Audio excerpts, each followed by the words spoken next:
Oi, turma! Hoje eu estou com uma convidada, a primeira convidada que eu gravo pessoalmente no podcast. Sério? Primeira Achei vez. que os outros eram também. Não, primeira vez, é sempre pelo Meet. Eu trouxe a Raíssa pra gente conversar sobre os comportamentos que mais sabotam a nossa autoestima. Pois é, polêmico esse. Tenso, né? A gente tava conversando sobre isso outro dia num café da manhã. E a Raíssa se apresenta, porque pra mim você é só uma diva das divas. A diva de todas as divas. É você. Bom, eu sou formada em jornalismo, né? Sou jornalista por formação, mas sou pós-graduada em neurociência e psicologia aplicada. Hoje eu sou mentora de desenvolvimento pessoal e eu acho que a gente conversou muito sobre autoestima porque eu estou no hiperfoco sobre esse assunto. Quanto mais eu estudo, mais eu vejo que normalmente a maioria das travas tá aí, né? Hoje eu também nas mentorias vejo muito isso na prática. Então, é um pouco isso. Acho que é um tema que dá pra gente explorar pra muitos ângulos. A autoestima, então, gera uma autossabotagem também? Pode gerar, conforme você não tem. Olha eu pondo as minhas frustrações nos 5 primeiros minutos. Não, a gente vai ver quanto a gente vai gabaritar umas coisas aí Tá. mais pra frente. Eu fiz até um roteirinho, porque eu tô ficando profissional nisso. Ah, eu adorei. As coisas não estão muito, mas ainda vão ficar. Adorei. Eu queria começar conversando, então, sobre o que é autoestima, porque eu tenho aquela ideia, né, de que autoestima é só a forma como eu me enxergo. Ah, eu sou legal, eu não vou me maltratar, mas no dia a dia eu tô lá me maltratando. E aí? Bom, a autoestima é muito mais do que isso, né? Por isso que muitas vezes a gente vê algumas pessoas frustradas do tipo, tô me cuidando, tô, sei lá, me alimentando bem, tô tendo hábitos melhores, mas a minha autoestima continua sendo ruim, ou eu continuo me sabotando. E aí a gente precisa entender que é todo um contexto, né? Nunca é uma coisa só. E aí eu gosto muito até de usar o modelo cognitivo da TCC, né? Da terapia cognitivo-comportamental, para traduzir um pouco, né? Então, esse modelo, ele explica por que a gente nunca interpreta uma mesma situação da mesma forma, né? Por que eu, você, qualquer outra pessoa pode passar pela mesma situação e cada um interpretar de uma forma, cada um viver aquilo de uma forma diferente. Pode ser traumática para algumas pessoas, pode não ser nada demais para outras. E por que isso acontece, né? A partir de uma situação, a gente tem um pensamento, que é a nossa interpretação sobre aquele fato. A partir desse pensamento, ele gera uma emoção em nós que gera um comportamento que a gente tem. Então, quando a gente fala em autoestima, eu gosto muito de olhar para esses 3 elementos. Os pensamentos, as emoções e também os comportamentos. E aí o pensamento é o nosso autoconceito, então é bem o que você falou do como eu me vejo, o que eu penso sobre mim, que muitas vezes é aí que estão as nossas crenças sabotadoras, é aí que entra a nossa autocrítica, que atrapalha com que esse autoconceito seja de fato positivo. Então não é só o fato de eu me achar bonita ou feia. Muito, isso aí é a pontinha do iceberg. Inteligente Você pode se ou achar burra. belíssima e ainda assim ter uma autoestima muito baixa. Ah, peraí. Total. Mesmo eu sendo filha única? Mesmo assim, porque isso é só uma pontinha do iceberg. Inclusive, essa questão do autocuidado tá dentro da autoestima, mas é de fato muito mais do que normalmente a gente enxerga como autocuidado. E aí, passando para a parte das emoções, é isso, a nossa relação de emoção com nós mesmos. Então, como eu me sinto? Né? Quais sentimentos eu cultivo sobre mim? Então, se eu sou uma pessoa que muitas vezes sente muita culpa, sente muita vergonha em algumas situações, eu estou sempre reforçando uma crença que questiona o meu próprio valor. E por último, comportamento. Então, os nossos comportamentos, eles podem fortalecer a nossa autoestima ou eles podem enfraquecer a nossa autoestima. Então, se você é uma pessoa que honra seus compromissos com você mesma, se você é uma pessoa que impõe limites, se você é uma pessoa que estabelece metas e cumpre essas metas, você está fortalecendo esse pilar que é o pilar da autoconfiança, que é muito importante. Mas o problema não seria o processo? Porque assim, ao longo da vida, eu como toda mulher sempre tive aquela coisa do não estou magra o suficiente, por exemplo, um tema em específico. Eu sei que não é só isso, mas agora, assim, por mais que eu ainda não esteja naquela coisa do peso ideal, o fato de eu me exercitar e de eu comer bem já me faz estar mais tranquila, assim, com esse tema, porque eu sei que eu tô fazendo por onde. Sim, porque você tá, inclusive, abastecendo o pilar do comportamento na sua autoestima. Então, pode ser que você se olhe e ainda não se veja como você gostaria de estar. Mas você sabe que você está no processo. Você sabe que você está honrando o processo até chegar lá, né? Então, a autoestima é muito sobre a gente aprender a se amar no processo. Aprender a se amar mesmo sabendo que ainda não tá bom, mesmo sabendo que não é o suficiente. Mas você tá justamente abastecendo esse terceiro pilar. Agora, se você, por exemplo, tivesse uma autoimagem um pouco mais negativa, do tipo, não me gosto. Falando da parte física, pra ficar até mais fácil de explicar. Não me gosto, tô insatisfeita. Mas você não faz o que precisa ser feito? Pior.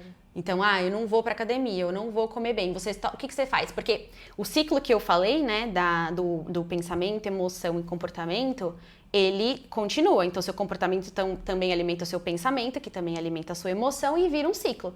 Se você tem um comportamento de deixar sempre pra amanhã, de se negligenciar, o que isso faz com que você pense sobre você mesma? Realmente sou preguiçosa, sou indisciplinada, realmente pra mim não tem jeito. Não mereço, crença de merecimento aqui é muito forte. Inclusive, senso de merecimento tópico à parte, que tem muito a ver com procrastinação. Muitas vezes a gente acha que procrastinação é quando a gente não sabe gerir o nosso tempo. A maioria dos casos que eu vejo, né, das mentoradas e tal, são pessoas que acreditam que não tem uma boa gestão de tempo, que são desorganizadas e tal, mas está sempre vinculado ao emocional. Então, se você não sente que você é merecedora de determinada conquista, se você não sente que você realmente é capaz de realizar aquele sonho, você procrastina a realização daquilo. Você procrastina a concretização daquilo. Você não paga para ver o que de fato vai acontecer se você tentar, sabe? E que bola de neve é essa? Pois é, uma bola de neve. E aí, por isso que eu gosto muito de trazer, apesar de não ser psicóloga, né, mas como eu estudei sobre esse assunto, eu gosto muito de trazer sobre esses 3 pilares, porque ajuda a gente a entender como a gente pode começar, né? Então, como você fala com você hoje, qual que é o seu padrão, né? Não é só falar assim, não vou me chamar de feia, não vou me chamar de burra, não é só isso, né? Não. Primeira coisa, você tem que ver como que você pensa. Então, o primeiro pensamento automático. O primeiro pensamento automático que você alimenta. E aí, conforme você alimenta, você está alimentando toda a cadeia, teu comportamento que gera esse pensamento de novo. Então, é difícil porque é um hábito, né? É uma coisa que a gente não para muito para pensar, tá muito no piloto automático. Quando a gente precisa parar para pensar, deixa eu ver como normalmente eu falo comigo, deixa eu ver normalmente como eu reajo quando eu erro.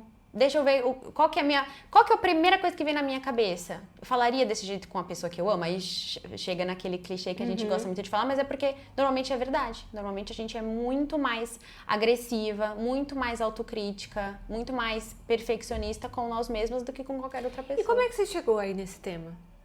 Não, de buscar sobre autoestima? Foi uma busca minha. Eu percebi que eu precisava porque eu não tinha. Então, a gente não imagina isso. Nossa, de jeito nenhum. Muito. E eu caí justamente nesse conto de quando eu me amar fisicamente, por exemplo, quando eu achar que eu tô bonita, quando eu me sentir bem, tudo vai melhorar. E aí você percebe que não é bem assim, né? Você alimenta uma parte, às vezes gasta muito tempo e energia focando nisso e vê que o buraco é muito mais embaixo. Eu comecei a perceber, no meu caso, assim, específico, que a maior parte das minhas decisões não era eu que tomava. Mentira. Muito. Nossa, porque eu tenho aquela impressão assim, que a Raíssa é super decidida, ela sabe o que ela faz. Hoje em dia é melhor do que antes, mas eu acho que é por isso que eu me identifico tanto com o tema e enfim, com as pessoas que buscam isso, porque eu falo, eu sei porque eu tava sentindo isso até um pouquinho tempo atrás, anos atrás, assim. Mas, por exemplo, fui fazer jornalismo. Por que eu fui fazer jornalismo? Com base em autoconhecimento? Zero, né? Não sabia nem que era isso quando eu fiz faculdade. Foi muito assim... A minha melhor amiga na época, por que você não faz jornalismo? Você gosta tanto de escrever, você é tão boa escrevendo. E foi assim que eu decidi os próximos 4 anos da minha vida. Eu sou boa porque daí não vai ser tão difícil, talvez. Falaram que eu sou boa nisso. Tipo, eu não sei que outra coisa eu gostaria de fazer. E aí foi. Você tinha quantos anos? 17 para 18. Então, é uma fase realmente... Hoje eu vejo umas pessoas com essa idade e eu fico, nossa, se eu tivesse metade do acesso à informação que essa pessoa tem, assim. A terapia. Terapia, tudo, imagina. Na época, você é de que ano? 94. Um pouquinho mais deu uma patinada. Porque faz pouco tempo, relativamente, mas quando eu tinha 17 anos, essa coisa de terapia ainda era muito vista como, você não tem nenhum problema, você não precisa fazer terapia. Terapia é coisa de doido. Coisa de doido. Então, demorou muito pra eu chegar na... Nossa, perfeição. Por isso que eu falo, às vezes, Eu fiz 31 agora, né? E aí eu vejo você às vezes falando, não vejo a hora de fazer 30. Eu falo, é maravilhoso. Eu nunca trocaria a pessoa que eu sou, voltar com os 20 pra sofrer das coisas que eu sofri, E uma assim. coisa totalmente tapada, sem sentido. Exatamente, menina, vai estudar. Vai estudar, vai ler um livro. Juro por Deus, eu aconselho as minhas primas que têm essa idade assim. Outro dia eu mandei uma mensagem de aniversário assim. Aí eu fiquei, gente, eu tô muito tia. Tipo, para de focar em namorado, vai estudar. Agora a gente tem que ficar atenta na galera de 40. O que eles estão falando pra gente fazer? Exatamente, já antecipa. Já faz esse processo. Sempre que possível ter amizade com essas pessoas. Então, eu tenho. A minha irmã tem 46, a gente tem uma relação muito próxima, então eu consigo ter bastante dessa visão, mas eu tenho amigas dessa idade e eu acho ótimo, porque a gente vê o quanto que realmente a gente é imatura muitas vezes, mas também eu acho que tem coisa que a gente precisa passar. Você também não acha que as emoções, da flor da pele nos 20 anos atrapalham essa questão da autoestima? Total, porque a gente sente, não tem senso crítico muito bem formado do tipo, tô sentindo isso, mas isso não necessariamente é uma verdade. Eu não preciso fazer o que eu tô sentindo. Entendi. Sabe? Que eu acho que é uma coisa que a gente vai pra um lado mais consciente, você entende os seus padrões e você fala, eu aqui me sabotando. Hoje eu sei muito bem quando eu ainda entro num ciclo de autossabotagem. E quando você sabe, você às vezes rompe com esse padrão, é mais fácil de romper porque você tem essa consciência. Ou algumas vezes você ainda fala assim, eu vou viver nele de Não, novo. às vezes sim. Às vezes eu falo, tá bom, sei que não era pra fazer isso, mas eu vou fazer. Tá. Tipo assim, eu vou usar meu livre-arbítrio. Exemplo mais bobo. Tudo bem, sei que era bom não comer um chocolate hoje, mas eu vou comer. Tipo, não reforcei o comportamento da disciplina, mas é aquilo. É o que você faz na maior parte do tempo, né? Entendi. De fato. Mas hoje eu sou consciente. Eu queria falar sobre os 5 tópicos principais que sabotam a nossa autoestima. Aí eu coloquei nada, gente, porque quem fez o roteiro do podcast Não, mas quem deixou organizadinho assim foi você, não fui eu. foi a Raíssa. Eu cheguei pra ela falando assim, Raíssa, você grava comigo aqui no Porto? Aí ela falou, grava. Eu falei, então. Aí ela perguntou, qual o tema? Eu falei, então. Sobre o que você quer falar? Sobre o que você quer falar? Eu posso ir na sua casa gravar. Não tem problema, foi ótimo. Então, os 5 tópicos, ou pelo menos alguns deles, porque eu acho que tudo isso aqui seria legal também as pessoas que estão ouvindo, não só comentarem, falarem, construir aqui nos comentários um diálogo, mas também falar com você, enfim, porque eu coloquei autocrítica excessiva. Vamos um por um, então. Vamos. Nesse ponto de autossabotagem, como a gente pode lidar com a autocrítica excessiva? Porque assim, vamos lá. As pessoas estão bem sem noção. É bom ter um pouquinho. É bom você dar um pouco com autocrítica aqui, né? É bom ter um pouco. Assim, o que eu trabalho muito comigo, né, que me ajudou, porque eu acho que eu tinha um perfil autocrítico muito forte. É muito legal, inclusive, as pessoas, se quiserem, uma curiosidade, fazer aquele teste dos Big Five, que é o modelo dos 5 grandes comportamentos, né? Que é extroversão, abertura a experiências, e tem algumas características que você consegue avaliar em que nível, que tipo, como se fosse um espectro, assim, que nível você tá em cada uma delas. E com isso eu consegui perceber que eu tinha esse perfil um pouco mais da organização, de tá tudo muito certinho, e isso faz com que eu tenha uma autocrítica mais forte ainda. E aí isso te atrapalha nas tarefas do dia a dia? Hoje menos, mas até hoje eu me... Aquela coisa do preciso me permitir agora viver um pouco. Tipo assim, estou aqui no Porto, né? E eu não moro aqui, eu estou aqui por alguns dias. E aí eu fico... Por enquanto. E eu fico... Tenho muita coisa do trabalho pra fazer, mas aí eu fico, preciso fazer hoje. Aí eu comigo... É uma voz falando com a outra. Raíssa, vai aproveitar, olha que dia lindo tá lá fora, não vai ficar o dia inteiro aqui dentro, não precisa. Então hoje eu já faço um pouco isso. Mas essa autocrítica excessiva também, eu acho que entra naquele ponto da autoestima que é se achar ruim, se achar não merecedora. Não merecedora, achar que nunca tá suficiente, achar que precisava fazer mais pra merecer. Então isso é uma coisa que porque eu acho que eu fui construindo, eu acho que algumas pessoas podem se identificar, às vezes com as conversas que eu tenho, eu sei que é um ponto em comum. Eu fui muito moldada pra ser a pessoa que recebe um elogio porque não dá o trabalho, né? Como assim? Do tipo, quando eu era pequena, chegava em casa da escola, criança. Raíssa, vai tomar banho pra almoçar e tal. Eu fazia a minha lição de casa antes de tirar o tênis. Entendi. Cheguei da escola e sempre foi muito assim, ai, a Raíssa é tão boazinha, a Raíssa nunca deu trabalho, a Raíssa faz a lição de casa sem eu pedir. Então, na minha cabeça ficou marcado muito do senso de valor com base no que eu faço. Esforço até demais. Se eu tô fazendo muito, se eu tô produzindo, se eu tô trabalhando, se eu tô estudando, eu tô merecendo. Nossa, isso é um buraco E enorme. aí, quando você começa... Porque a questão da autocrítica, quando você começa a tentar romper um pouco isso, é um padrão de muitos anos. Que vem, não, mas você vai sair agora, mas não tá com a vida ganha. Mas Tipo assim... Tipo, só mais tarde. É muito aquela coisa da escola ainda, do primeiro a obrigação, depois a diversão. E aí não existe eu, né? Não. E as suas vontades? Não. Porque às vezes a gente estuda melhor quando a gente tá animada, quando a gente tá com vontade, quando a gente relaxou saindo de casa. A gente descobre que precisa oxigenar o cérebro, né? Que precisa ver coisas diferentes. A gente descobre que é bom fazer uma atividade física. Na academia tem muito isso. As pessoas são muito chucras com relação aos estudos. Então, assim, como é que você vai... Como é que você produz conteúdo pra internet, trabalha e faz isso aqui? Não dá, tá pouco. Então, assim, aí qualquer erro que eu tenho, por exemplo, na pronúncia de uma palavra em francês, na pronúncia de uma palavra em alemão e italiano, é assim, mas também, né? Você trabalha e estuda. E eu fico assim, cara, nem todas as pessoas têm a vida ganha. Exatamente. Mas como você vê isso hoje, quando você falha? É péssimo pra mim. Ainda é? Mesmo você sabendo que não é que você tá fazendo um monte de outras coisas. Eu vou dar um exemplo. Agora eu tava numa escola de ciências sociais e tava conversando com professores que não são meus. E eu não consegui manter uma conversa em francês por muito tempo. Então, automaticamente, todas as pessoas do ambiente começaram a falar em inglês para que eu pudesse entender.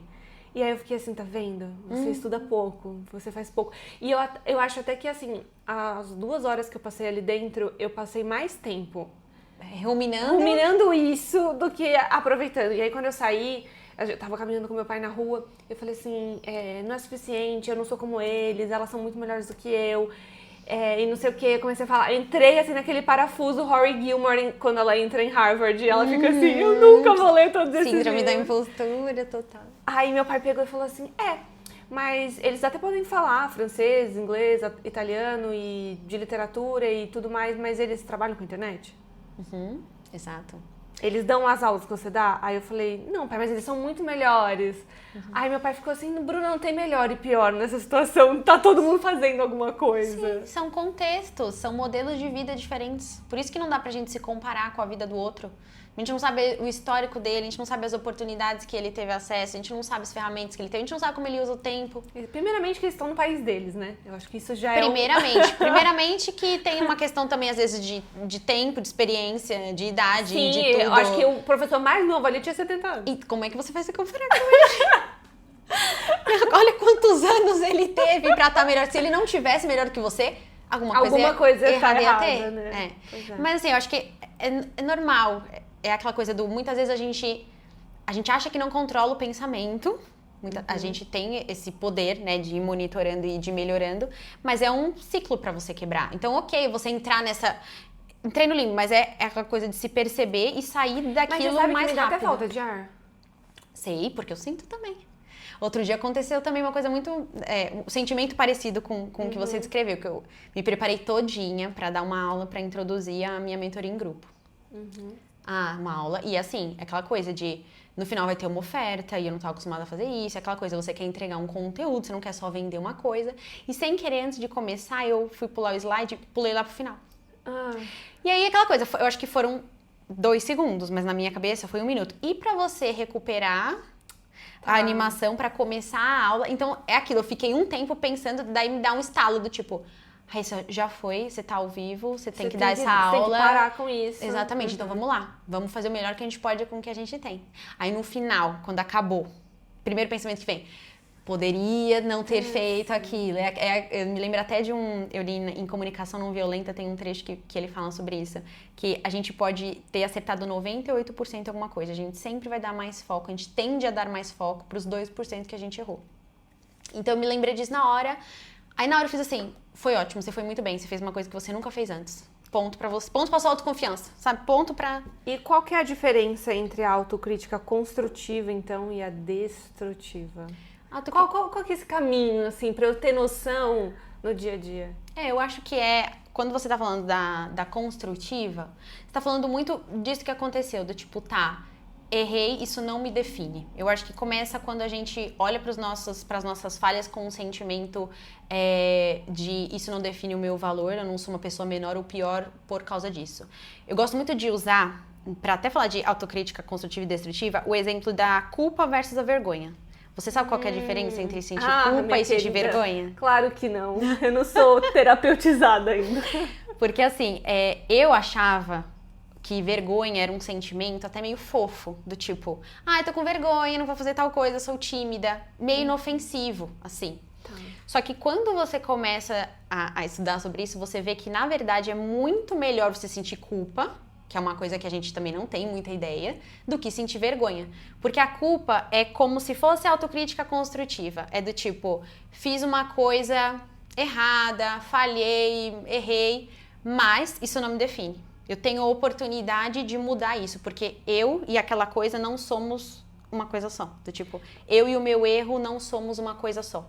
Eu posso aprender com ele, então. Eu posso aprender. Então, a culpa, ela te permite olhar para aquela situação. O que é a culpa? Né? Por que a gente sente culpa?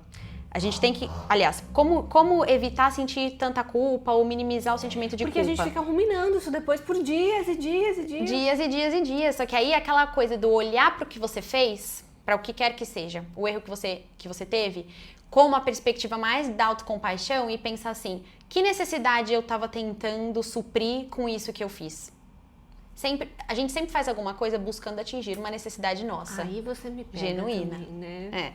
E aí se perdoar do tipo, eu agi dessa forma para satisfazer uma necessidade minha. Então, da próxima vez, eu posso tentar satisfazer essa necessidade de outra maneira.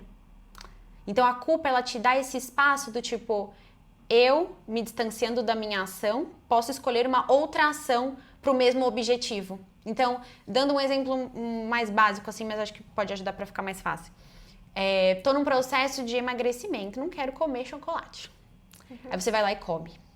Ai, meu Deus, por que eu fiz isso? Tava indo tão bem e tal. Então, esse é o sentimento de culpa. Até então, pode ser só uma culpa. Se você começar... Sou péssima mesmo, não tenho jeito, não tenho disciplina e tal. Isso já vira vergonha, mas a gente já vai falando da vergonha. E aí, quando você fala, bom, comi o chocolate. O que eu tava tentando satisfazer? Que necessidade eu tava por trás disso? Putz, eu tive um dia muito difícil hoje, foi um comer emocional, tava me sentindo chateada, triste e tal. Então, amanhã, ou outro dia que eu me senti da mesma forma, em vez disso, eu vou levantar, vou dar uma caminhada, porque eu sei que isso me ajuda também. Então, é tipo, escolher uma outra ação para satisfazer aquilo. Eu fiz muito isso com yoga. Por isso que, inclusive, você consegue manter bastante a constância, eu imagino. Porque você consegue entender o quanto que aquilo te preenche. Eu recebi um feedback de uma mentorada minha ontem falando sobre isso. Ela tinha um quadro de comer emocional, assim, bem intenso. E ela falou, olha, eu comecei a perceber... E ela tinha um quadro de insatisfação profissional também, bem grande. E aí a gente começou a lidar muito com isso. Ela tá super empolgada com um projeto paralelo que ela tá fazendo agora, independente do trabalho. E ela falou, nossa, você não tem noção do quanto melhorou. Não tô mais comendo chocolate como antes. Olha. Eu falei, é porque às vezes a gente busca a solução e não tá ali exatamente. O que ela fez foi trocar aquele comportamento por um mais saudável e que também atende à necessidade dela, que ela tava querendo se preencher de emoção, preencher de realização, de conforto. Ela não tinha no trabalho principal e aí a gente, eu ajudei ela a buscar outros detalhes da vida. Exatamente. Porque a vida não precisa ser uma única coisa, né? Não precisa. Pois é.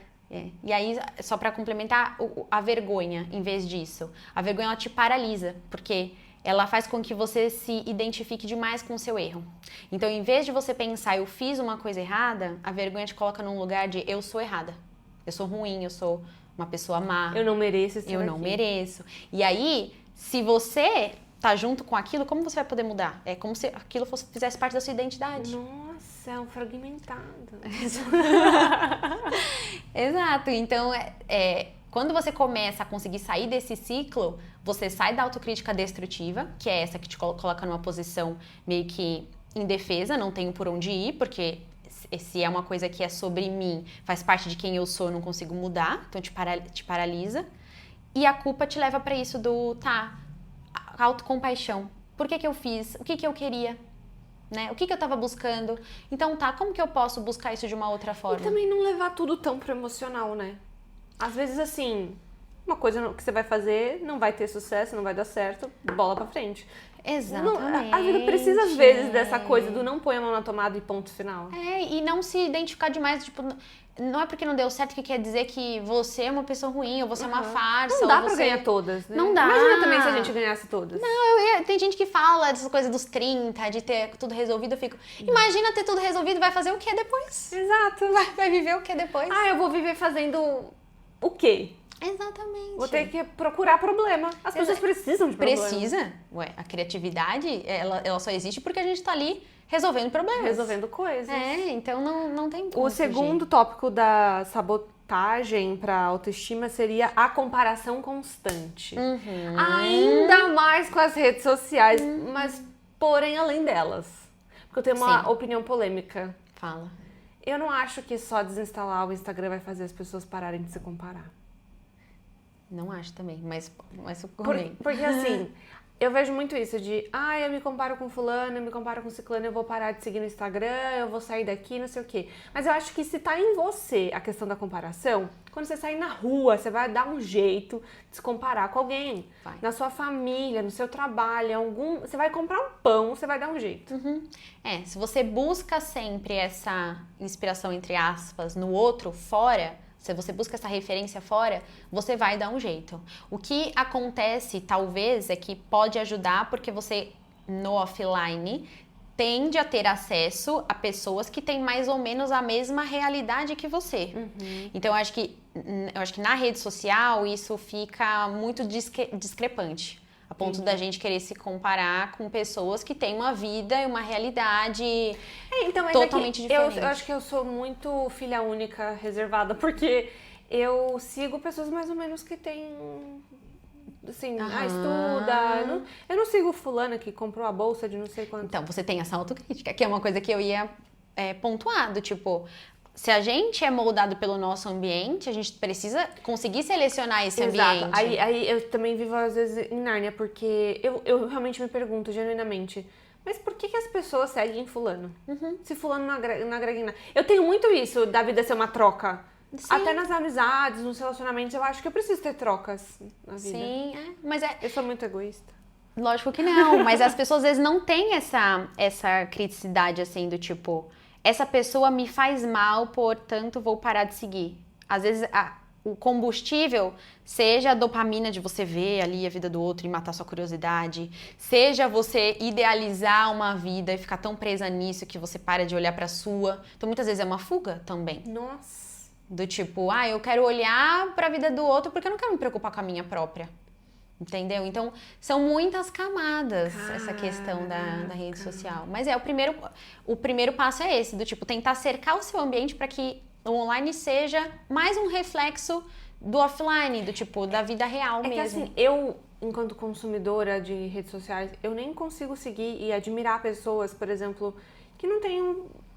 Eu acho que eu sou egoísta sim, mas beleza. É que assim, pra mim é muito importante características que eu valorizo. Então, assim, uma pessoa que é estudiosa, uma pessoa que não é fútil, e eu digo fútil no sentido capitalista da coisa, sabe? Sim. Então, pra mim, isso é uma base bem estabelecida já na vida. Sim, porque isso é reflexo de um autoconhecimento que você tem.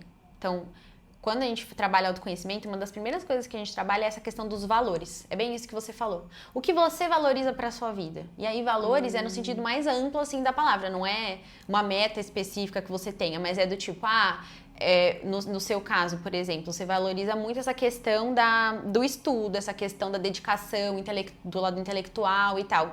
Então, naturalmente, se você tem muita clareza disso, você vai procurar buscar... isso no mundo. Vai ser inspirada por esse tipo de pessoas e vai cercar o seu ambiente.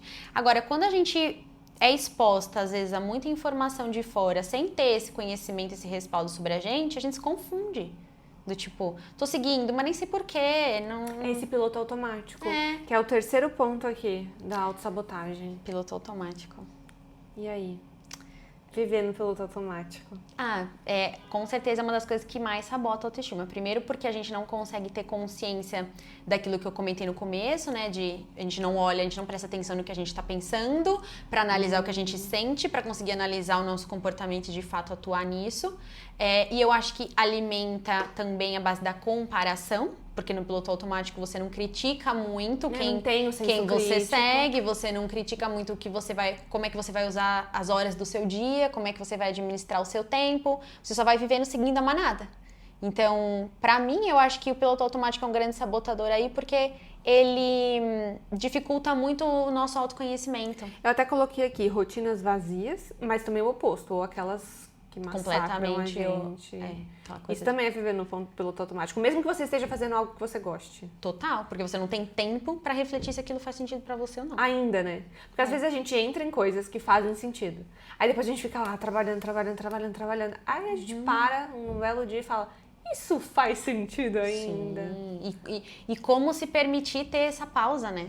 Nossa, mas isso em relações é complicado, né? É muito complicado. E é natural. Eu falo, gente, a gente muda. A gente precisa se reconhecer de novo. Porque assim, às vezes eu tenho amizades assim de 10 anos, amizades de infância. E aí às vezes eu olho e falo assim, eu não me identifico mais aqui. E aí não tem espaço pra você habitar ali. Sim, e a gente precisa normalizar isso. Por que a gente normaliza fins de relacionamentos amorosos e a gente não normaliza fins de amizade? E não é nem uma questão de brigamos e tal, só simplesmente não faz sentido. E talvez naquele momento faça sentido, talvez em outro momento vai fazer fazer. Porque, principalmente quando a gente tá falando de amizades de infância, adolescência, você tá falando de pessoas que você conheceu na época de escola ou de início de faculdade, que todo mundo tinha mais ou menos a mesma vida. E aí, conforme o tempo passa, cada um vai buscando seus caminhos, cada um vai se interessando por uma coisa diferente, vai criando oportunidades diferentes, vai vivendo momentos diferentes, até o ponto que você fala, essa conversa aqui não me abastece, tô me sentindo esquisita. Nossa, eu tô fora da órbita. Nossa, eu sentia isso até conseguir fazer a minha transição de carreira há pouco tempo atrás, era isso que eu sentia até no meu trabalho, do tipo, eu conseguia ir pra um almoço e passar o horário de almoço inteiro muda. Porque eu não conseguia pensar em uma coisa que eu pudesse falar pra contribuir naquela discussão. Do tipo, não é isso, não é isso, sabe? Não me interessa por isso. E dá uma sensação de vazio, né? Porque você vê as outras pessoas super engajadas. Total. Aí assim, se você não se conhece um pouquinho, você acha que o problema é seu. Tipo, sou eu que sou a diferente aqui, então tem alguma coisa errada comigo. Não, você simplesmente mudou e um espaço que talvez fazia sentido pra você antes, não faz mais, tá tudo bem, sabe? Então, eu acho que essa questão do piloto automático, ela dificulta você chegar a essas conclusões. Tem alguma coisa que a gente possa fazer, ou pequenos compromissos assim com a gente, não digo nem no dia a dia, que também ninguém tem tempo pra ficar pensando todo dia, né? Tem que dar uma pausa, o pessoal pensa demais também, vai. Mas dá pra pensar um pouquinho, no tempo que a gente passa no celular. Dá, né?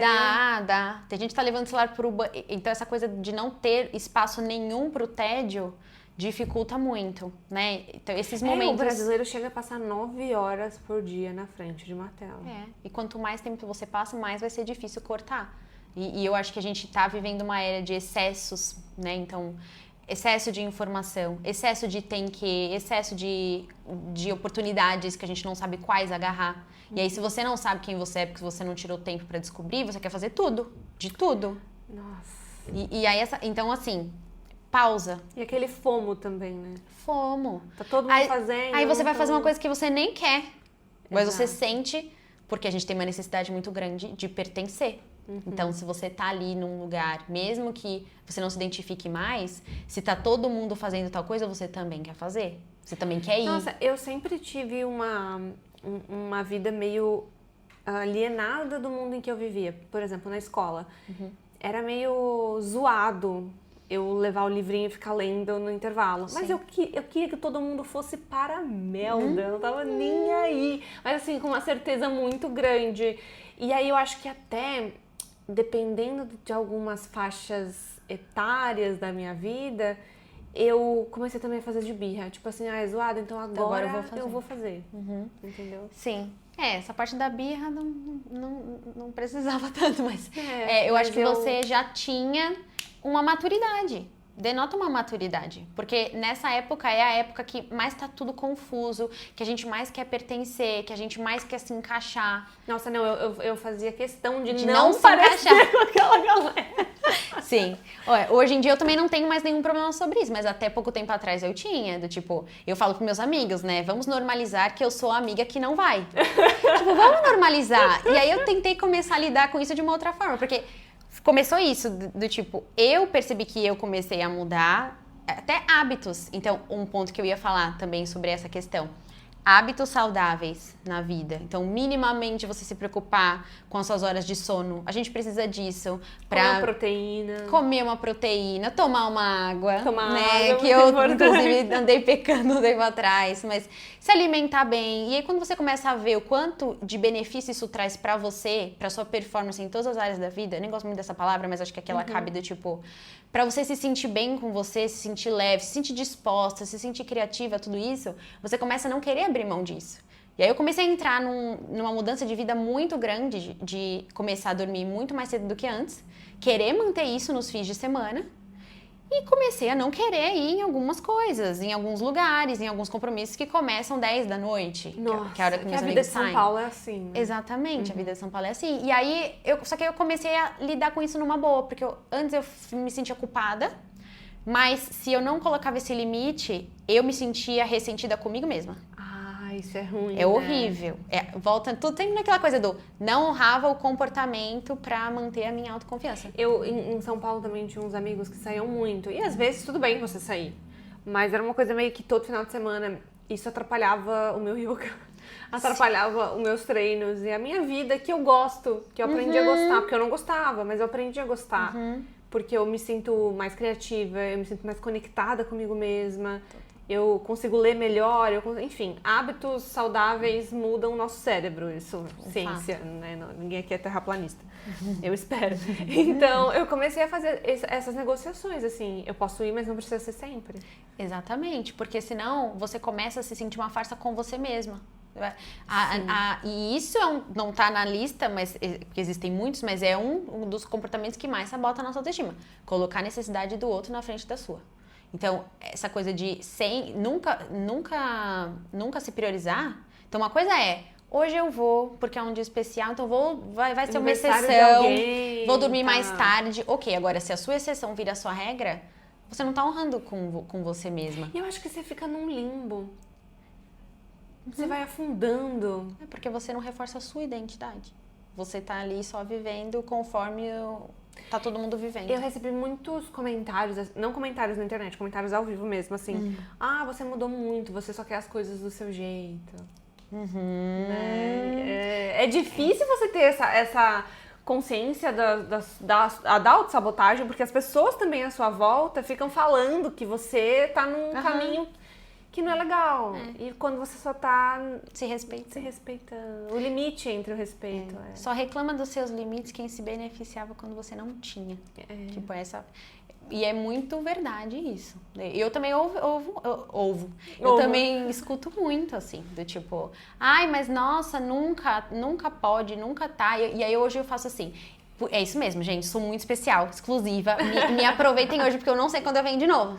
Então eu tento fazer de uma forma leve. Porque senão, por muito tempo me incomodou. Incomoda a gente. Do tipo, a gente quer pertencer. A gente quer estar lá também. Só que aí na balança eu percebi que esse comportamento, ele me afastava de mim, me afastava dos meus objetivos. Então não tinha a sensação pior do que reservar algumas coisas pra fazer, por exemplo, no sábado, não conseguir acordar a tempo de fazer nada. Ou acordar muito indisposta. Aquela coisa, né? Se a melhor parte do rolê é quando você chega do rolê, talvez o rolê não seja tão Mas pra bom. mim é sempre. Inimiga do after total. Mas assim... Você é inimiga do fim. Eu sou muito amiga do fim. Isso, Totalmente amiga do fim. Eu sou amiga do fim também. Eu sou amiga também do, às vezes, não ir para nem chegar a ter fim. Exatamente. Entendeu? Do tipo, gente, tá tudo bem. Hoje é assim, eu não preciso estar em todas as vezes que vocês vão se encontrar. Tipo... Eu tenho uma amiga aqui no Porto, que é a Lari, e a gente se encontra, vai num café, e a gente... Oi, tá, não sei o quê. A gente faz sprints. Sabe, a gente coloca lá 40 minutos, lê, depois pausa uns 10, lê de novo, mais 40. E aí o Sérgio, que às vezes tá lá nesse café, ele vira e fala assim, vocês marcam de se ver, mas vocês não se veem, porque vocês ficam lendo. Mas eu não tenho palavras pra dizer o quanto essa amizade é boa. Tempo de qualidade. E aí, pra mim é tempo de qualidade. Nossa, e você tocou num ponto muito importante, porque eu acho que a gente às vezes olha as amizades só como é uma pessoa só pra você sair à noite pra comer, beber e só. E falar. Do tipo, existem outras coisas que você pode fazer com as suas amigas, né? Então, a questão dos hábitos mesmo que você quer começar a ter. Chama uma amiga pra ir com você, eu acho que... No yoga, não é mesmo, Raíssa? Nós vamos, eu me sinto pronta. mas é isso, assim, não precisa ser só desse jeito, você pode se conectar com as pessoas de uma forma que não agrida tanto o que você tá tentando construir pra sua vida, sabe? Então, hoje em dia, eu tento, ou eu vou mais cedo, ou eu programo, sugiro coisas que são de dia e não de noite. Então, eu tento também fazer minha parte, claro, porque gosto das pessoas, quero manter o contato. Quero estar com elas, claro. Exato. Mas não pode ser uma coisa que eu sempre sinta que eu tô me abandonando pra conseguir fazer, sabe? E nesse ponto, outra questão da autossabotagem com a autoestima é o medo do julgamento. Porque é isso, né? A gente, no final, acaba ficando em ciclos que a gente não quer pra não ser julgado pelas pessoas que a gente gosta. Sim. Nem tudo é sobre quem não gosta de nós, né? Eu acho que a gente se importa, sim, claro, quando falam mal, mas eu acho que, socialmente, o mais difícil é você querer uma coisa e as pessoas à sua volta não. Como, por exemplo, uma dieta, como, por exemplo, aprender um idioma. Tenho uma opinião polêmica, aquelas também sobre isso. Quando a gente quer fazer uma coisa que é muito... assim, positiva, tipo, uma dieta ou aprender, evoluir numa coisa nova, e as pessoas começam a criticar muito em volta, a gente precisa prestar atenção se é porque a partir do momento em que alguém te vê fazendo, a pessoa não tem mais uma desculpa pra não fazer também. Do tipo, se ela tá fazendo e a vida dela é mais ou menos igual à minha, e ela não tá se colocando essa desculpa, escancara no outro aquela coisa do realmente eu tô procrastinando isso aqui e eu não tenho mais... Incomoda. Mas, no geral, é isso, a gente vai ter que lidar com o julgamento de pessoas que a gente ama, que a gente não vai querer magoar. Então, muitas vezes a gente vai preferir fazer, vai ser o natural, vai ser fazer, atender a expectativa, porque dá menos trabalho do que gerar um escarcéu. Exatamente. Não, eu vou fazer. Só que aí é isso, se a gente faz demais, aí começa a ser ruim pra nós. É aquele famoso escolha suas batalhas. Exato. O que me ajuda muito? Explicar. Eu comecei a comunicar melhor as coisas pras pessoas. Nossa, isso é muito difícil. Do tipo, comunicação. olha, eu não posso ficar indo toda vez porque eu tenho esses compromissos nesses horários e acabo me atrapalhando, me sinto assim, adoro estar com vocês, espero que vocês não levem a mal. E assim, o que eu considero a partir daí? Fiz a minha parte. Não tenho como controlar a reação da outra pessoa, sabe? E tem certos tipos de julgamentos que também a gente tem que fazer as pazes e não esperar outra coisa da pessoa. Então, dando um outro exemplo também. Quando eu escolhi fazer minha transição de carreira, eu estava numa empresa, CLT, tudo muito bem encaminhado, certinho aos olhos dos outros, só eu que realmente não estava aguentando mais, né? E principalmente tocando os meus projetos paralelos com a empresa.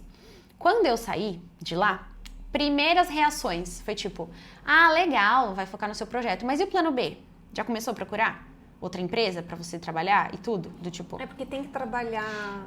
Tem que ser empresa. Coisa, sim. Só que aí você para e pensa, essa pessoa que me deu esse conselho, ela poderia me dar outro conselho?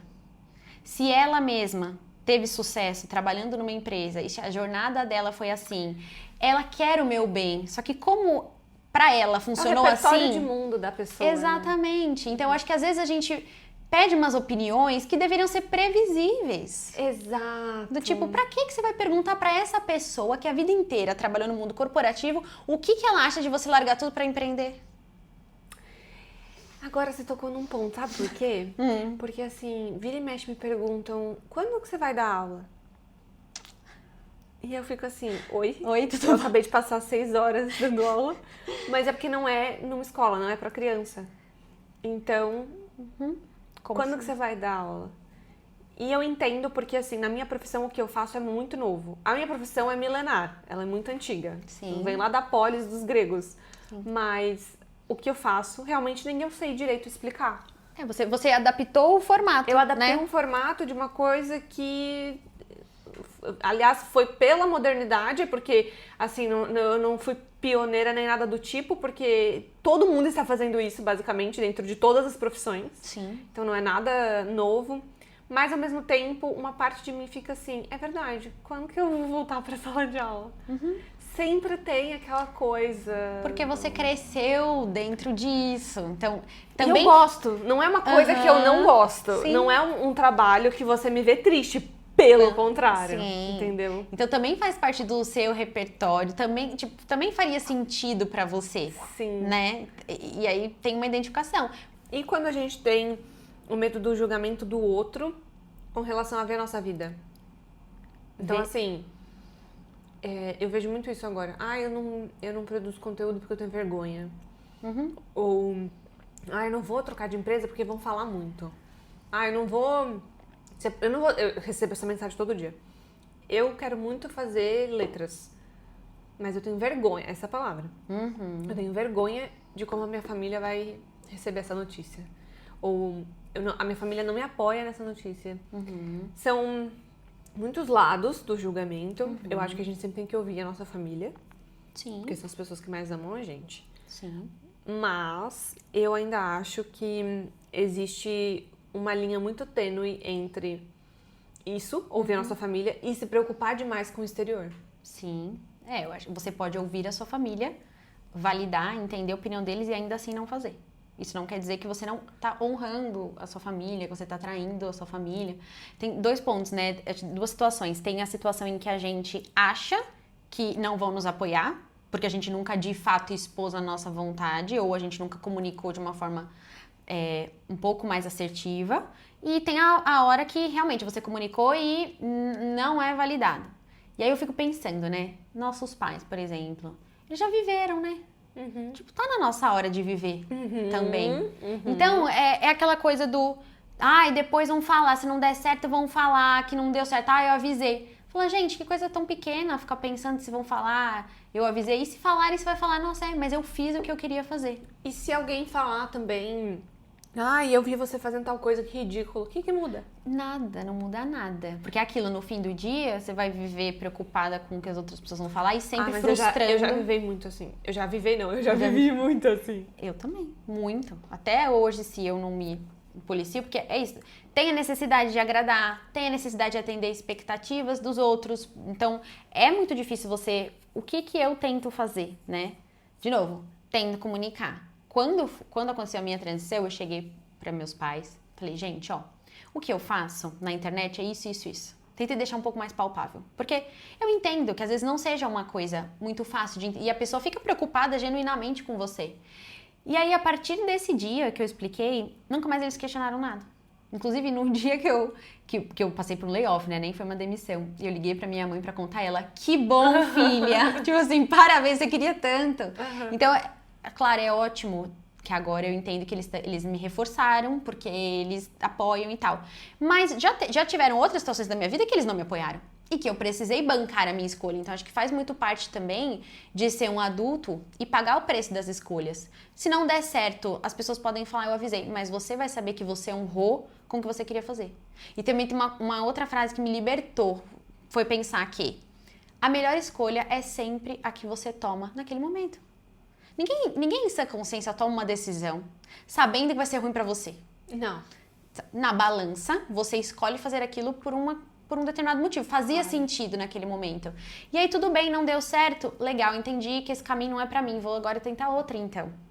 Mas assim, o pior é você não se dar a oportunidade de viver o que você quer viver. E ainda mais pelo outro que é desconhecido. Isso pra mim que é o bizarro. Eu vou lá ficar me preocupando com pessoas que eu nem conheço. Exatamente. Ou com gente que nem faz diferença na minha vida. Sabe uma coisa Precisamos que eu parei filtrar. de fazer? De me preocupar com a opinião de pessoas que não estão nos lugares que eu admiro. Eu tinha muito isso. Porque minha amiguinha me acha idiota. Mas peraí, Quem é sua amiga? que é essa fulaninha? Entendeu? Ela é a Pilar Del Rio? Exatamente. Então, eu tenho essa meta da Pilar Del Rio. Sim. Então eu acho que É isso, é ir por aí, tem uma coisa mais racional. Eu acho que as emoções embaralham tudo. Você pediria conselho pra essa pessoa? Não. Então, por que a opinião dela importa pra você? Talvez eu acho que é porque reforça as coisas ruins que a gente fala de nós mesmos. Cola com alguma coisa que você ainda pensa sobre você. Exato. É nessa hora que a autocrítica pega mais. Do tipo, se você em alguma instância pensa isso, até a questão da transição de carreira. Se eu em algum momento me preocupo do tipo, ai meu Deus, a estabilidade agora, não sei o quê. O que vão falar vai ter esse efeito sobre mim. E aí eu vou, de alguma forma, tentar ir provando pra essa pessoa que... Então foi uma coisa que eu também fui me libertando ao longo do tempo. Não preciso provar nada pra ninguém. Se for pra dar certo, precisa dar certo pra mim, não porque eu preciso provar pra outra pessoa que vai dar certo. Sim, quando eu escolhi ser professora, eu ouvia muito isso. Nossa, mas você tem notas tão boas. Nossa, mas você poderia fazer qualquer outra coisa. Você estuda tanto, vai estudar tanto pra ser professora. E eu lembro, assim, que na minha cabeça... É porque eu tenho a coisa da birra, né? Eu tenho esse ponto. Ele é bom porque ele me impulsiona, porque eu lembro assim claramente, eu queria ser professora e eu falava sobre isso, mas só porque falaram que não ia dar certo. Aí você aqui. Aí eu falei assim, não, agora não, mas também vai dar, mas vai dar nem que seja a última coisa que eu faça na face da terra, sabe? Com raiva até. Pode ser uma forma de se motivar. Do tipo, não, eu vou... Mas eu acho que nesse caso é até se provar de uma forma positiva, porque ele te ajuda a ir pro caminho que você já queria ir. É a mesma coisa na pesquisa acadêmica. Quando, normalmente, eu não sou uma boa pesquisadora. Eu tenho essa noção clara, assim, é uma autocrítica consciente. Não é de, nossa, você é péssima. É porque realmente eu me dedico a muitas áreas diferentes na vida. Perfeito, você sabe que é por isso. Eu sei que é uma defasagem que vai acontecer porque eu não vim de um berço, eu não tenho como... Enfim. A pesquisa acadêmica é um tópico sensível porque ela é um lugar de privilégio, mas beleza. Então, quando eu vejo algum erro, alguma lacuna, eu falo assim, beleza, como eu vou resolver? É esse o ponto. Porque não dá para eu ficar no muro das lamentações com relação a isso. Porque eu vou ter defasagens. Não vai ser perfeito. Exato. E é aquilo que a gente falou de você não ficar se identificando excessivamente com aquele erro, do tipo, ficar ali só lamentando e não consegue tomar nenhuma atitude em relação a isso. Não, e aí uma coisa que eu tenho como combustível é assim, ai, tá faltando isso, tá faltando aquilo outro. Beleza, amanhã tá pronto. Perfeito. Entende? Vai Também acontecer. Assim. Sim. Eu tenho todas as capacidades cognitivas para que isso aconteça. Pra acontecer. Mas eu percebo muito dentro do meu próprio ciclo acadêmico que as pessoas ficam... Até me irrita. Eu não sou muito das emoções, mas eu tô numa fase mais chucra. Aí me irrita que eu vejo todo mundo lá depois na cantina. Ai, porque o professor falou que não tá bom. Gente, senta, arruma e acabou. Exatamente. A pessoa entra naquela coisa da vergonha, que a gente falou do ciclo da vergonha, do tipo... Fica naquilo pra sempre. Exato. Do tipo, tá, o que você pode fazer hoje? E aí é voltar e falar... por que hoje eu não sou tão boa? Ah, por causa disso, disso, disso. Pronto, tava me dedicando a outra coisa, vim de um lugar que não tava sendo incentivado isso, ou mudei agora, realmente eu sou nova nesse meio, é impossível que eu já nasça sabendo, entendeu? Então é isso, vamos então buscar soluções. Mas é difícil, porque às vezes a gente... Quando você tava começando a falar, eu até achei que você ia entrar num ponto que às vezes eu também já passei. Às vezes a gente se identifica muito também com os elogios. E a gente acaba indo pra um lugar... Nossa, eu sou anti-elogios total, me irrita. A gente acaba indo pra um lugar de... Aquela reputação que as pessoas têm sobre você também te atinge, né? Eu lembro até uma vez que... de essa coisa, né? Ai, a Raíssa é muito boa pra escrever.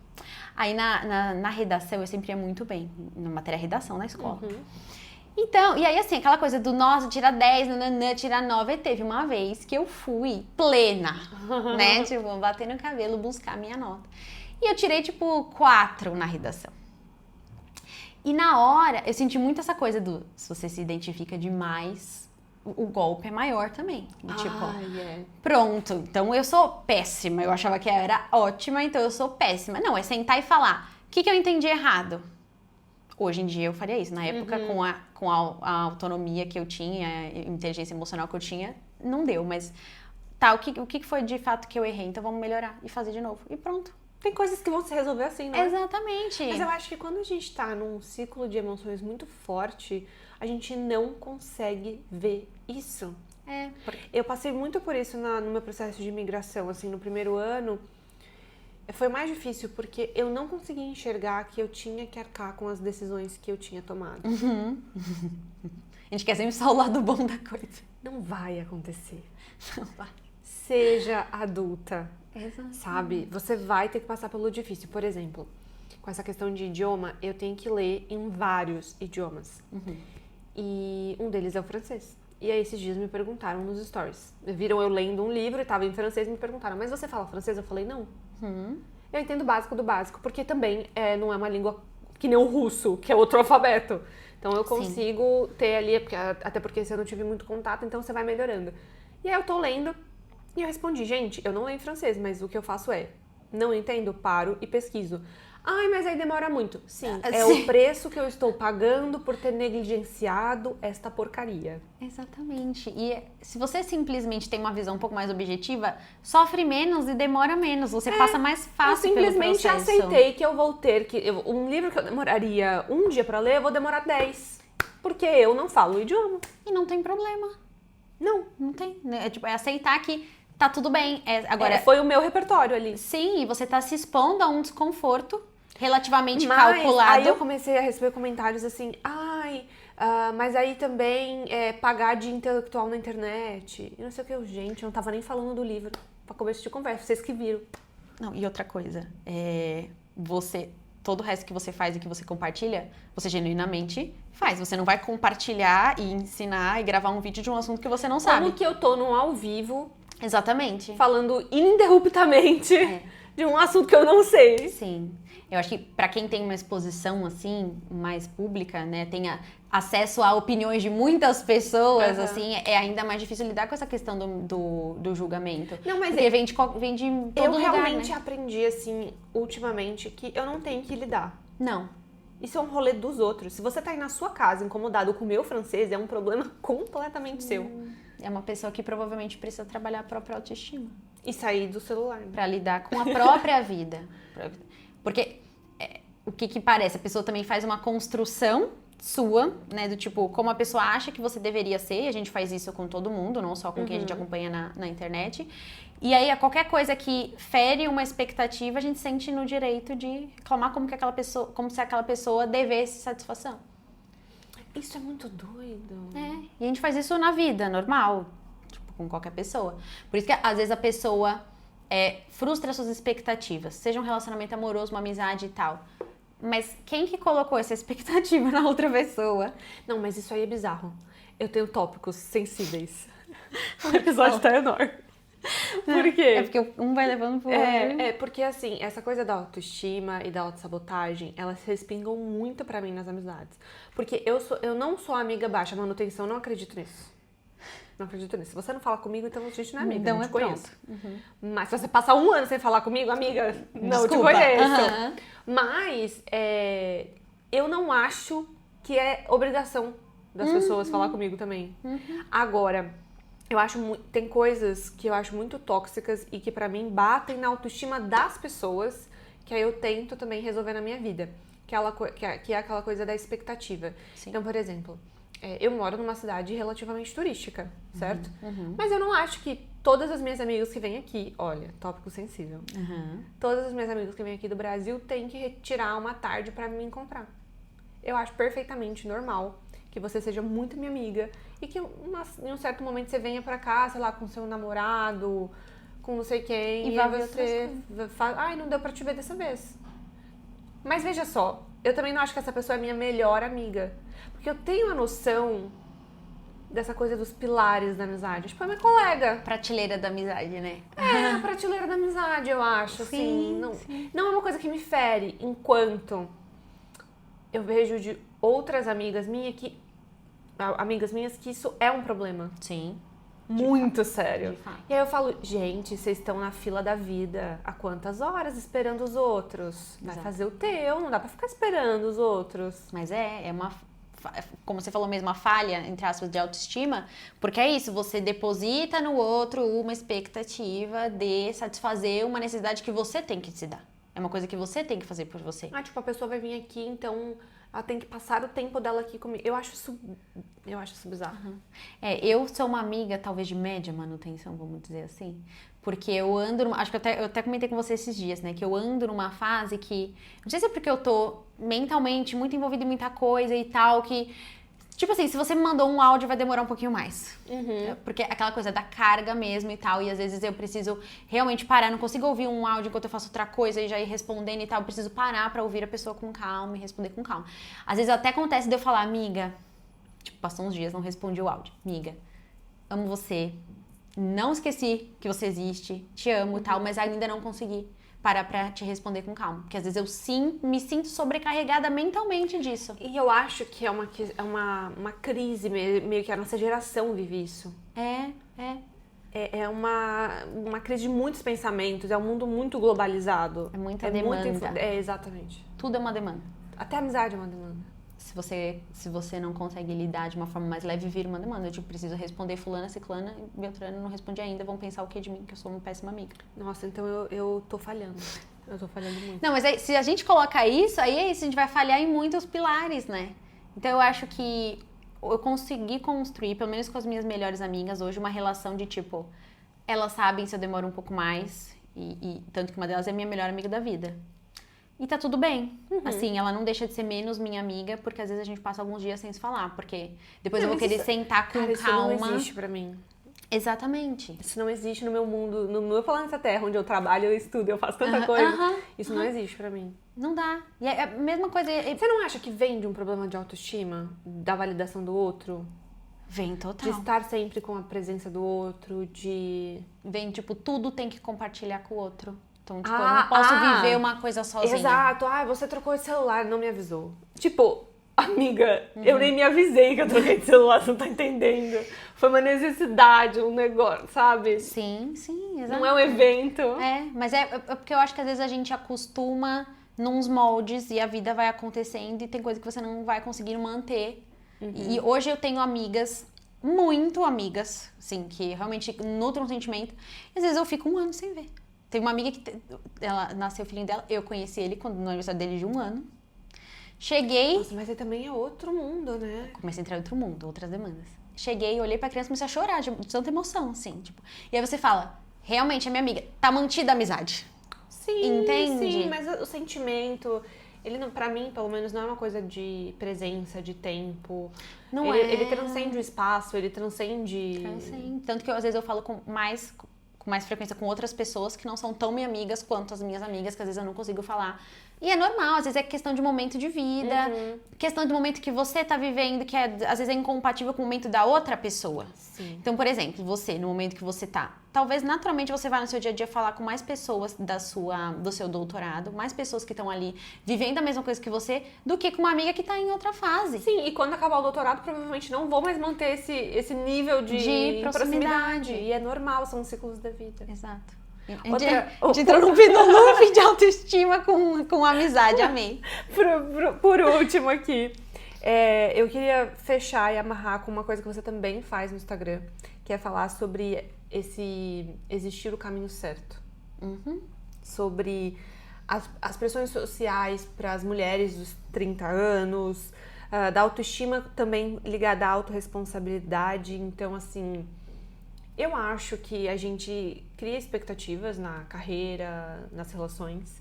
Então, talvez a autorresponsabilidade que a gente tem que ter também na vida adulta atrapalha a nossa autoestima quando a gente mistura tudo. Eu acho que o grande problema seria, minha opinião de leiga, é misturar todas as visões. Então, como a gente pode começar a mudar essa questão do só existe um caminho certo... como melhorar a nossa autoestima no dia a dia? Eu acho que às vezes a gente mira essa coisa da autoestima como algo tão subjetivo, que nem autoconhecimento. Todo mundo precisa ter, mas como é que eu faço para ter, né? De fato, melhor autoestima, como, afinal, que nervoso. Manda o link da... Exatamente. E às vezes é muito mais simples do que parece. Então, voltar um pouco naquele esqueminha que eu comentei, né? Do tipo, começa a se autoanalisar. Olha pra você, olha pra o seu padrão de pensamento em relação a você. Tenta, sabe, ter aquele gancho do hoje eu passei por uma situação difícil, qual foi o meu primeiro pensamento? Registrar isso no papel. Então, eu acho que aqui tá muito ligado a você parar de olhar um pouco pro exterior e começar a voltar um pouco pra você. Porque a nossa vida só parece atrasada se a gente olha pra fora. Como é que a gente vai se achar atrasado se a vida é só nossa? Do tipo, se você não tem base de comparação, tá tudo dando certo. Agora, se você olha pra sua vida, você começa, ainda não casei, ainda não tenho filho, ainda não moro sozinho, ou ainda não fiz outra faculdade, ou ainda não... Mas não importa, cada um tá trilhando o seu caminho e cada um pode estar realizado dentro da sua própria vida, né? Só que se você não sabe o que te realiza, vai ficar muito difícil você escolher o seu caminho. Então, assim... Aí é isso, tudo que a pessoa puder fazer. Normalmente a gente se sente atrasada na vida ou sente que não encontrou caminho quando a gente está muito focada no exterior. E aí entra o que a gente falou de escolher quem a gente vai seguir, entra o que a gente falou de ativamente buscar substituir os nossos hábitos para não ficar tanto tempo no celular, começar a cultivar coisas que são para nós. Então, buscar um processo terapêutico, buscar algo que a pessoa sinta que está se conectando com ela, escrita.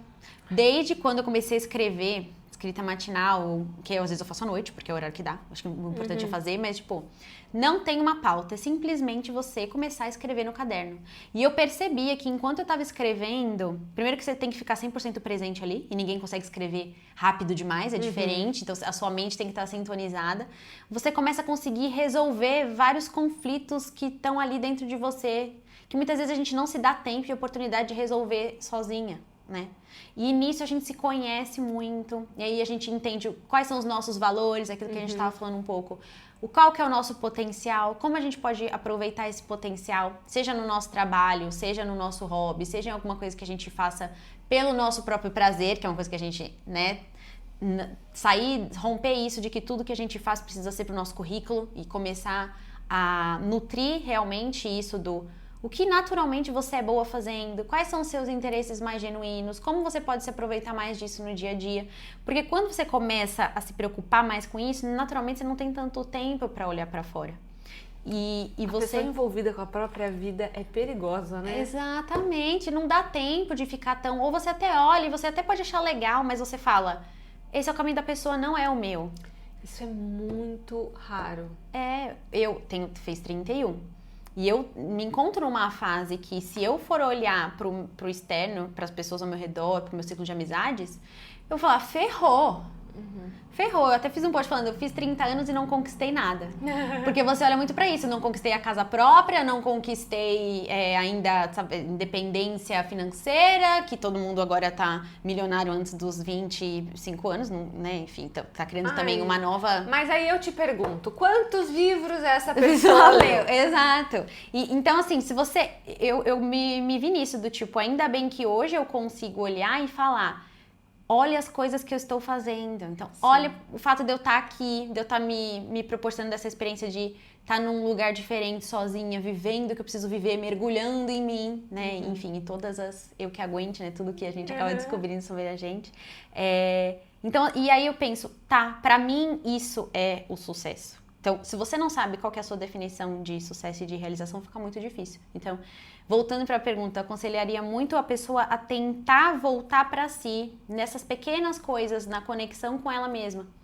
Porque às vezes a gente acha que a gente subestima coisas muito pequenas que a gente vai fazer no dia a dia, né? A gente tá só muito preocupado com grandes mudanças. É muito barulho, né? Ninguém fica em silêncio mais. Exatamente. Gente, fica em silêncio. Ai, tudo fala, vai secar um cabelo com música. Nossa, não pode secar um cabelo que tem que estar com fone de ouvido ouvindo um podcast. Não pode fazer uma chapinha. Não, apesar de eu falar muito sobre hábitos, eu critico muito essa questão da produtividade extrema, assim, porque...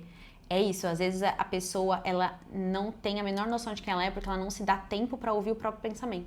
Como que você vai monitorar seu pensamento pra ver se ele tá sendo autocrítico ou se ele tá sendo saudável se você não escuta? Nossa, que tapa. Não, mas eu falo assim, gente, não tem segredo, caminha sempre pra dentro, é sempre interno. Porque você pode chegar lá no que você achou que era o seu sonho, porque você mirou no sonho de outra pessoa. Nossa, legal, mas não era isso. Nossa. Entendeu? Aí tem que voltar tudo. Já pensou? Uhum. Casar com quem não quer casar porque tá todo mundo casando. Tópico sensível. Morar onde não quer morar porque tá todo mundo morando sozinho. Muitas coisas que a gente faz e é aquele sentimento de não tô sendo fiel a mim, né? Então eu acho que buscar essa reconexão nos hábitos saudáveis, em alguma estratégia de autoconhecimento que a pessoa possa ter para de fato descobrir como ela quer Eu vou viver. falar, eu acho que as pessoas estão individualistas, mas ao mesmo tempo nas próprias cavernas de Platão. Mas eu acho que uma coisa que eu sinto, essa necessidade que eu falo muito para as minhas amigas em Looping Infinito, eu até tenho uma figurinha falando isso, porque a única coisa que sai da minha boca é seja egoísta. Eu acho que as pessoas, por mais que elas estejam individualistas, ninguém tá mais egoísta com os próprios anseios. Não. Então, assim, eu só tenho essa vida pra viver. Se eu não vou viver do jeito que vai me fazer feliz, claro que dentro de todas as responsabilidades que isso envolve, então o que eu tô fazendo aqui? Qual é o ponto? É o que a gente falou até do julgamento, do tipo, você tá querendo viver a vida por outra pessoa, mas a outra pessoa já tem a vida dela. Nossa, Ela não precisa que você viva também a vida dela. Você tá aqui pra viver a sua vida, você nasceu com o seu potencial, você nasceu com aquilo que você tem de melhor e você não se apropria, às vezes, por não conhecer. Por achar que você não tem nada. Se a gente não conhece o nosso potencial, se a gente não abre espaço pra se conhecer, você pode achar que você não é boa em nada, pode achar que você é uma pessoa medíocre, pode achar que você não tem talento nenhum. E assim... E aí fica esperando sempre o outro te dar um reforço pra você sair de um lugar. Exatamente. Então Não essa existe, coisa né? do seja egoísta é nesse sentido, assim, vou ver o que os outros querem. Não, o que você quer. Sim. O que você quer. Sim. Qual que é a decisão que... Porque no final é muito mais... Tipo, a gente sabe o que a gente quer, entendeu? E a gente sabe principalmente o que não quer, né? Sabe? Quando tem tantas dúvidas na cabeça de uma pessoa, é porque aquilo ali Não é aquilo. Não é aquilo. E às vezes é tanto barulho, tanto excesso que a gente não se escuta. Então, acho que é muito por aí. Eu acho que o sim é uma verdade absoluta. Perfeito. Então tá bom, Raíssa. Obrigada. Queria te pelo agradecer episódio. pela oportunidade. Te admiro muito como pessoa, como profissional. E pra mim é uma honra. Obrigada. Não, pelo eu que convite. amei o episódio. Você esclareceu muita coisa pra gente. Que Fico bom. feliz que você tenha sido a primeira podcaster presencialmente comigo. Amei. Temos até vídeo registrando o momento. Pronto, então beijinhos e até o próximo episódio, turma.